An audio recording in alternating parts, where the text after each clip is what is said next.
He wrote about death, then vanished into it. The Unsolved Disappearance of Ambrose Bierce. What if one of America's greatest writers didn't just write about death, but carefully planned his own disappearance and succeeded? In 1913, Ambrose Bierce boarded a journey to Mexico. He was never seen again.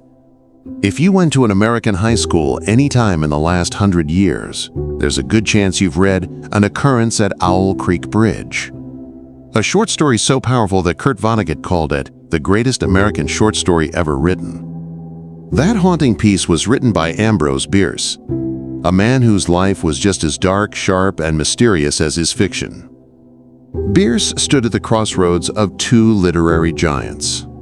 Like Edgar Allan Poe, he was obsessed with death, violence, and the supernatural. Like Mark Twain, he wielded wit like a blade, cutting, sarcastic, and fearless.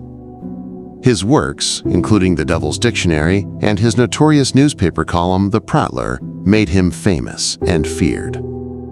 Ambrose Bierce didn't just entertain readers, he unsettled them. But behind the sharp humor was a man deeply marked by loss. Bierce fought in the American Civil War, an experience that haunted him for the rest of his life. Then came the tragedies that broke him further. Both of his sons died, one by suicide, the other from alcoholism.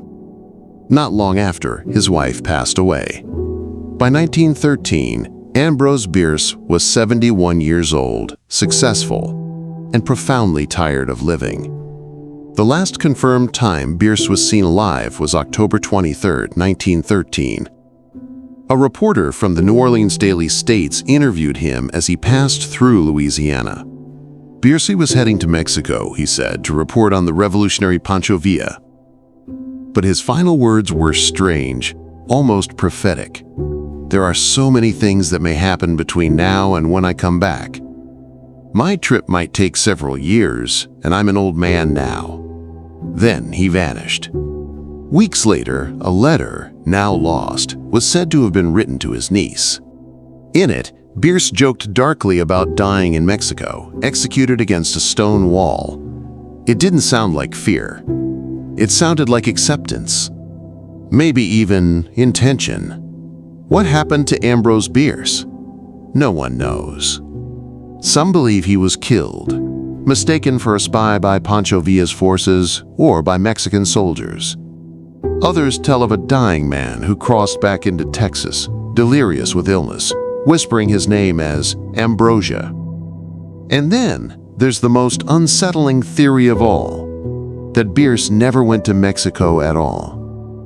Biographer Roy Morris suggests the entire trip may have been a carefully constructed lie, a final story designed to give Bierce cover to end his life on his own terms.